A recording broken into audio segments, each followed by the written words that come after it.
Bismillahirrahmanirrahim. Assalamualaikum warahmatullahi wabarakatuh.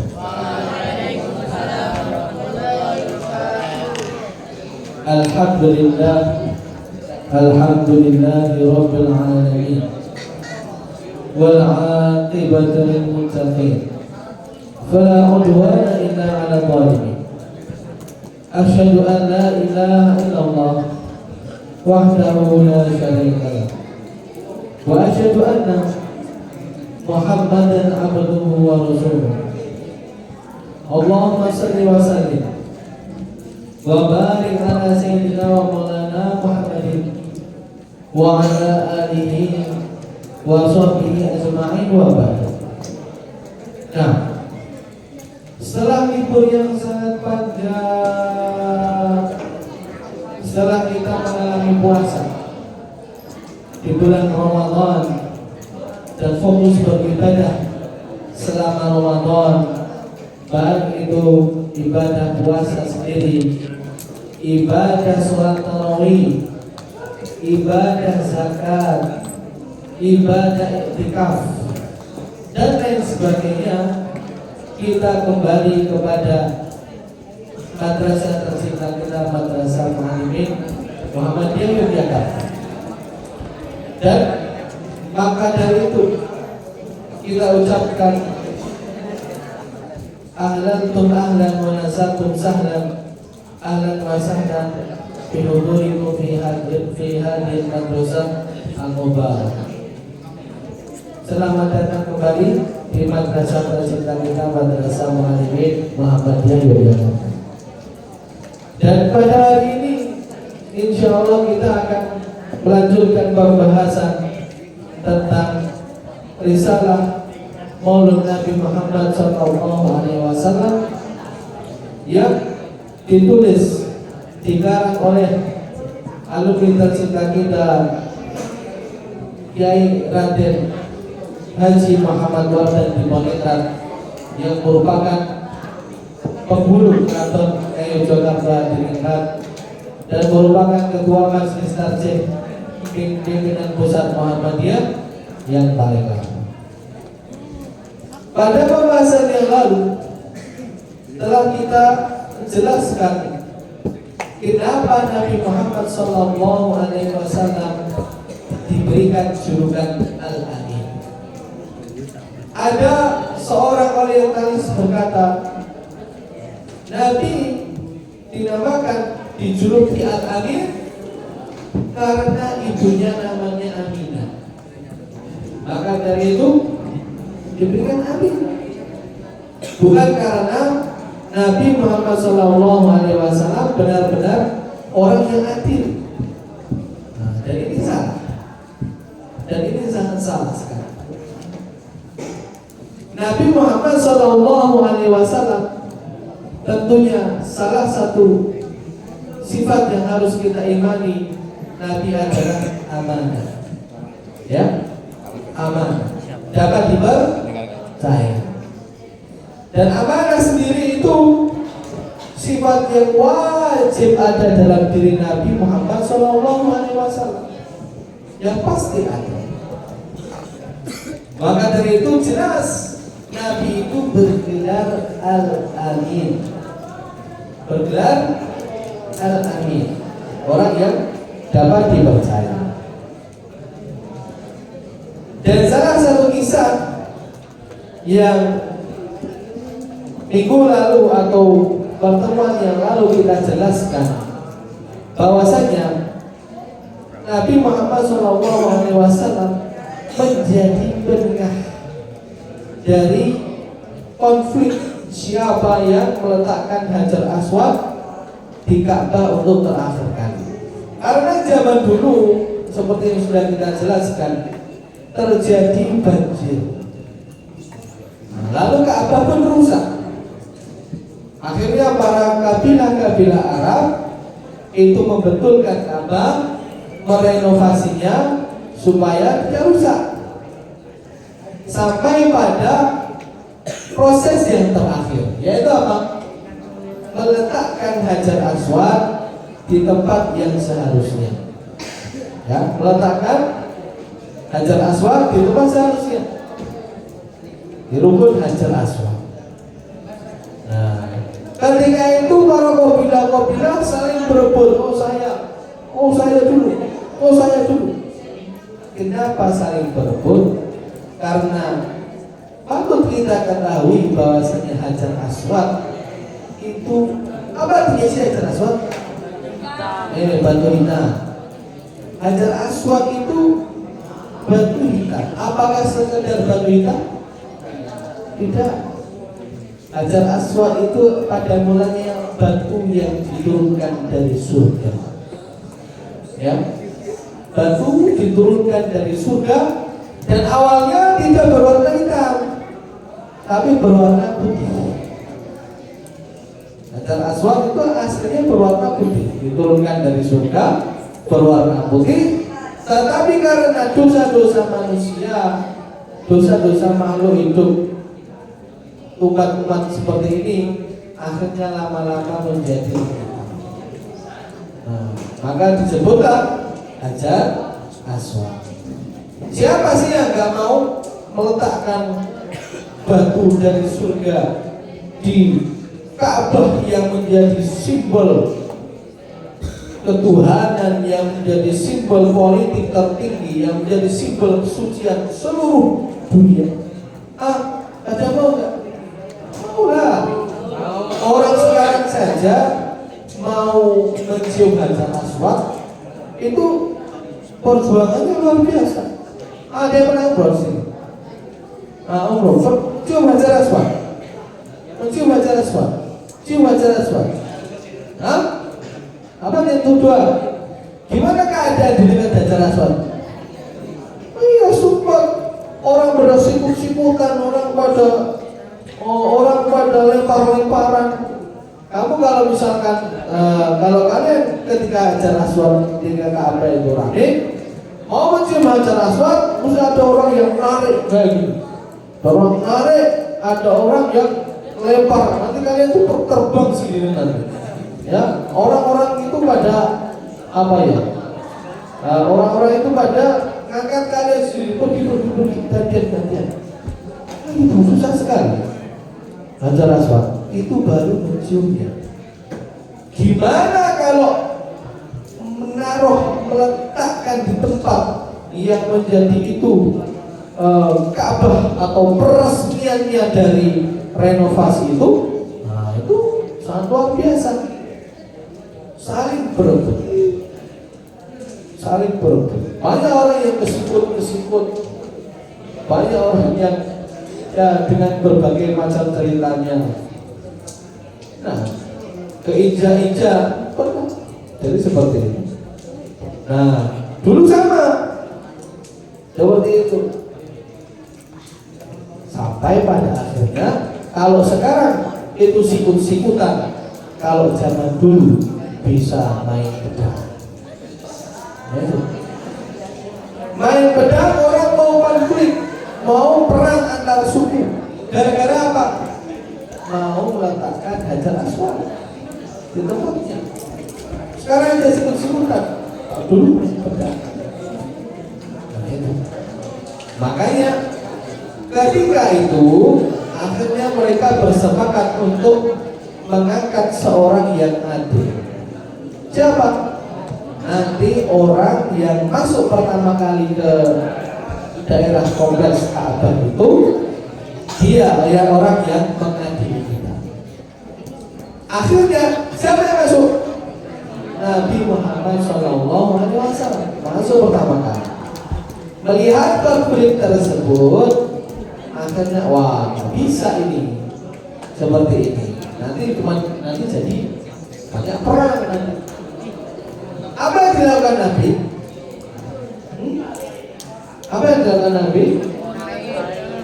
Membentangkan kainnya, sorbannya, diletakkan Hajar Aswad di tengah, diangkatlah Hajar Aswad itu bersama-sama dari semua kabilah kelompok tersebut, lalu dimasukkan oleh Nabi Muhammad Sallallahu Alaihi Wasallam. Sangat indah sekali. Maka dari itu dengan solusi dari Nabi ini selesailah konflik dan tidak ada pertumpahan darah dan Ka'bah diresmikan ya, dengan dipasangnya Hajar Aswad. Inilah kenapa Nabi diberi julukan Al-Amin, orang yang apa? Terpercaya, orang yang memiliki sifat amanah. Lalu apakah Nabi itu dijuluki hanya Al-Amin? Tidak, banyak sekali julukan. Salah satu Nabi itu memiliki sifat Ummi. Apa itu Ummi? Bukan ibu ya, bukan ibu. Ummi itu tidak bisa membaca dan menulis. Nah ini tulis. Ummi itu tidak bisa membaca dan menulis. Bagaimana sifatnya? Nah, kenapa kok Nabi itu tidak bisa membaca dan menulis?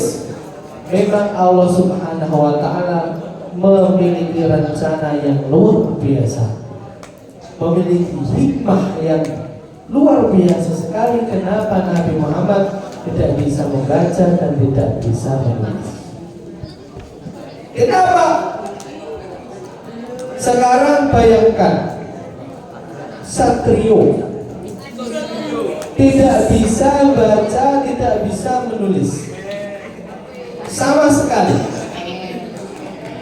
tetapi tiba-tiba bisa ngomong bahasa Jerman, bisa ngomong bahasa Rusia, bisa ngomong bahasa apa? Bahasa Jepang, bahasa Pakistan, bahasa Urdu, bisa ngomong banyak bahasa. Padahal satrio tidak pernah belajar sama sekali, tidak bisa baca, tidak bisa nulis. Orang-orang akan bilang apa? Bukan wow. Orang akan bilang, oh ini orang kesurupan, kesurupan jin dari Pakistan, kesurupan jin dari Jerman. Akhirnya bisa ngomong bahasa Jerman, bahasa Pakistan. Nah, itulah ya menjadi apa ya? Suatu mukjizat. Gak mungkin tiba-tiba satrio bisa ngomong lancar bahasa Pakistan, bahasa Jerman, berbagai macam bahasa. Dia gak bisa baca, gak bisa nulis, gak bisa apa-apa. Siapa yang ngajari? Yang ngajari siapa? Orang masih bilang, oh ini dari, kalau nggak kesurupan dia jadi jin, kan karena nggak punya guru. Nah, hidupnya di kamar terus, nggak ada guru, nggak pernah ketemu orang, tiba-tiba keluar bisa kayak gitu. Ada kan? Nah, luar biasa. Sekarang Nabi Muhammad SAW tidak bisa membaca, tidak bisa menulis, tidak punya guru, terutama guru tentang sastra Arab, guru tentang hal-hal yang itu terkait hal-hal penting. Nah, guru yang mengajari pelajaran-pelajaran yang bahkan itu bisa meramal masa depan, bisa mengetahui kejadian di masa lalu, bisa mengetahui kejadian di alam semesta. Padahal Nabi gak punya guru. Dari siapa? Siapa yang mengajari? Yaitu Allah Subhanahu wa Ta'ala. Nabi tiba-tiba bisa ngomong dengan syair yang sangat indah. Al-Qari'ah, Mal-Qari'ah, wa ma adraka mal-Qari'ah. Sangat indah sekali, Masya Allah. Orang-orang Arab ketika itu sangat kaget. Dari mana syair ini yang sangat indah sekali? Nabi nggak pernah punya guru, nggak pernah belajar, nggak bisa nulis, nggak bisa baca. Dari mana tiba-tiba ini? Orang mesti kaget, dari mana ini? Yaitu dari Allah Subhanahu wa Ta'ala. Jadi umminya Nabi, nggak bisa bacanya Nabi, nggak bisa nulisnya Nabi itu justru menjadi mukjizat bagi Nabi, justru menjadi penopang mukjizat bagi Nabi, penopang kebenaran Al-Quran itu berasal dari Allah Subhanahu wa Ta'ala. Bayangkan, satrio nggak bisa nulis, nggak bisa baca, tiba-tiba punya kitab suci dengan tulisan syair yang indah, meramalkan masa depan dengan benar, mengetahui masa lalu, dituliskan di situ masa lalu yang itu juga benar, mengetahui adanya alam semesta. Kalian tahu gak sih ilmu tentang kehamilan itu baru ditemukan baru-baru ini. Jadi manusia itu berasal dari air mani, lalu berubah menjadi zigot, lalu berubah menjadi apa lagi? Segumpal darah, janin, membesar, lahir. Kapan itu baru ditemukan sama orang-orang? Belum lama. Tetapi Al-Quran sudah mengatakan hal tersebut 1400 tahun yang lalu. Mengetahui hal-hal yang benar dari kapan? Dari sejak dahulu kala, sebelum ilmu-ilmu manusia itu pada nyambung. Dan juga di dalam surat Ar-Rum dijelaskan bahwasanya dijelaskan bahwasanya ghulibatir Rum, Romawi akan kalah, lalu Romawi akan menang. Jelaskan seperti itu. Padahal kejadiannya belum terjadi, dan itu benar terjadi setelah itu. Insya Allah luar biasa kebenaran dari kitab suci kita. Nah, maka dari itu gak mungkin orang yang gak bisa nulis, gak bisa ngomong, gak bisa nulis, gak bisa membaca, bisa buat kitab yang luar biasa canggih, sastra yang sangat indah, isinya kebenaran semua, undang-undang tentang cara hidup di muka bumi. Ini gak mungkin kalau dibuat sama orang itu. Pasti ada suatu zat yang lebih besar yang itu memberitahunya. Siapa zat yang maha besar itu? Allah Subhanahu wa Ta'ala. Itulah sebabnya kenapa kok Al-Quran atau umminya Nabi Muhammad SAW itu menjadi penopang mukjizat yang paling besar, yaitu keaslian Al-Quran yang apa yang kita baca sampai hari ini. Nah, tetapi masih ada beberapa orang yang tidak percaya bahwasanya Nabi tidak bisa menulis dan tidak bisa membaca. Siapa? Qala al-mu'allif rahimahullah ta'ala wa nafa'na bihi wa bi ulumi fid dharain amin. Kaitan bila kanjeng Nabi Muhammad sallallahu alaihi wasallam punika kasebat wonten ing buku Kamus Islam, Dictionary of Islam, karanganipun Thomas Patrick Hughes nerangaken mekaten. Miturut penelitian, Muhammad iku entok-entok ngatonake ora bisa maca lan nulis. Karo benar Quran padha dianggap dadi mukjizat. Dikatakan oleh Thomas Patrick Hughes. Thomas Patrick Hughes dalam Kamus Islam, Dictionary of Islam, dia bilang Muhammad itu pura-pura aja, nggak bisa nulis, nggak bisa baca, ya pura-pura, aslinya bisa. Jadi ngomongkan seperti itu. Kenapa kok pura-pura? supaya dianggap Al-Quran itu asli. Padahal Nabi Muhammad itu bisa nulis, bisa baca. Kata Thomas Patrick Hughes. Apakah perkataan Thomas Patrick Hughes ini benar? Tentunya salah besar. Dikatakan oleh Keyword dan kau ini kalau pilih keterangan berikut itu sangat salah sekali.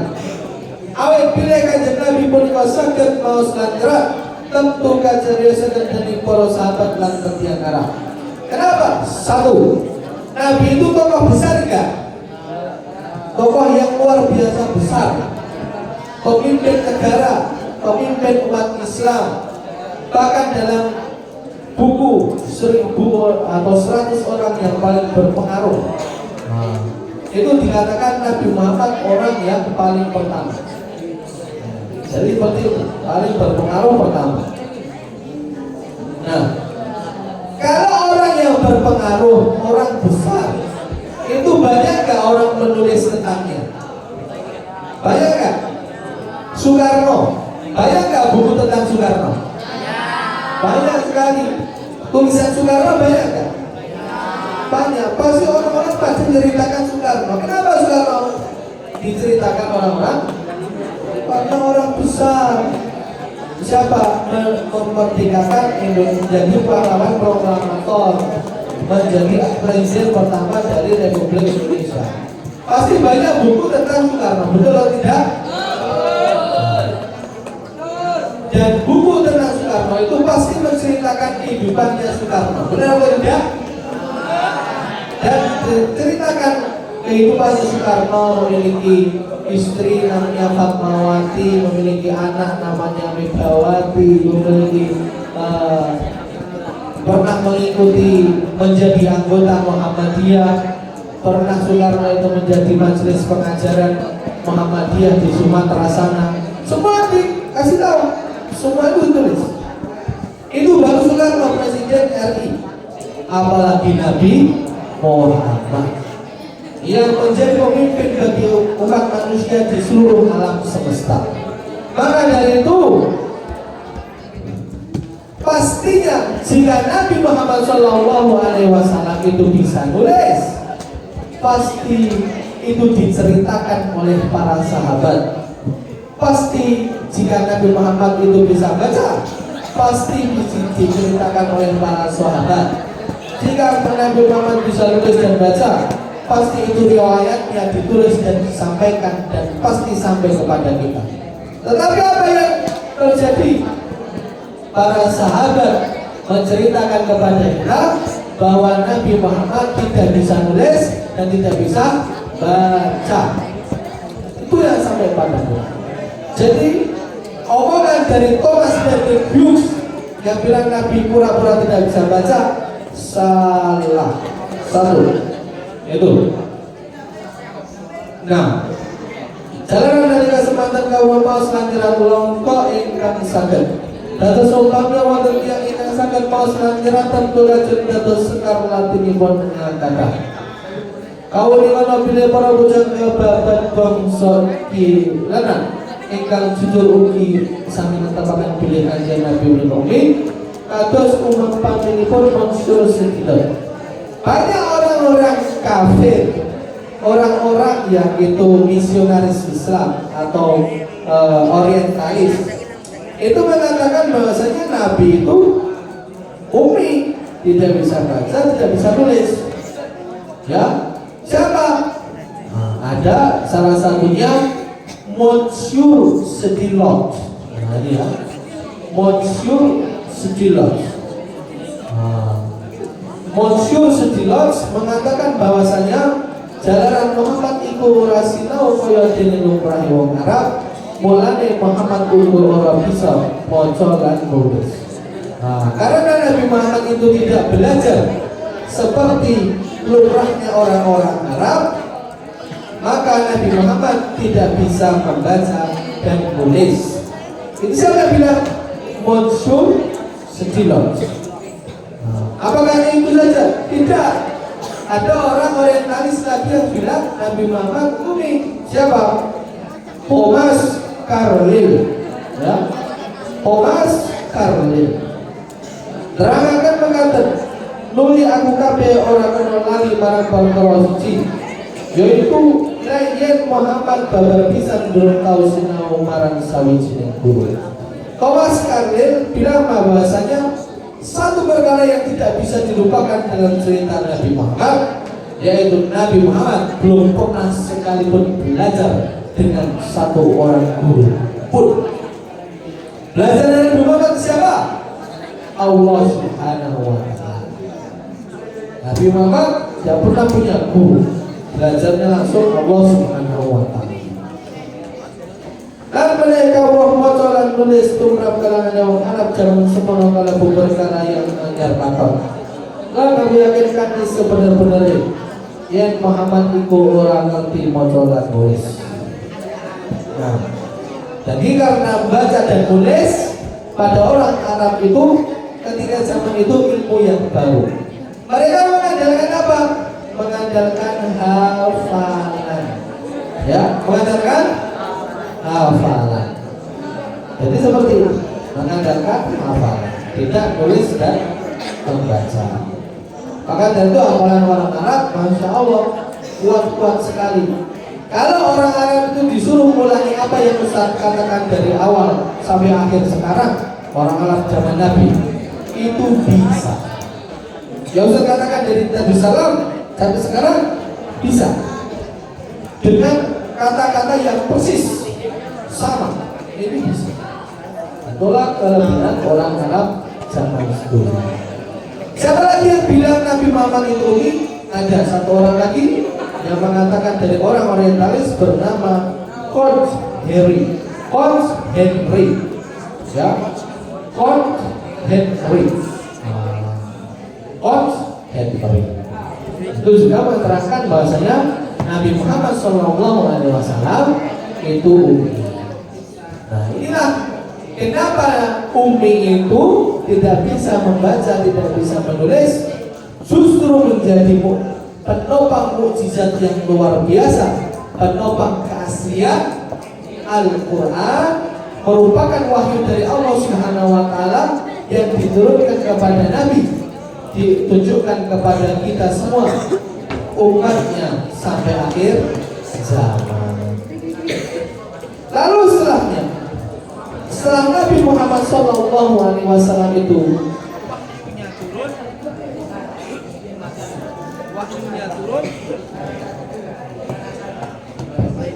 setelah Nabi Muhammad SAW turun wahyu kepadanya, wahyu pertama, terputuslah wahyu ulama. Bingung, gimana ini Nabi? Kok wahyunya terputus lama? Lalu setelah itu turunlah wahyu. Setelah lama terputus, wahyu yang menggoncangkan jiwa, wahyu yang bikin gonjang-ganjing, ayat yang itu bikin menggetarkan seluruh Mekah. Apa ayatnya? Insya Allah kita akan jawab di video. Nah, mari kita tutup dengan bacaan kafaratul majlis. Subhanallah.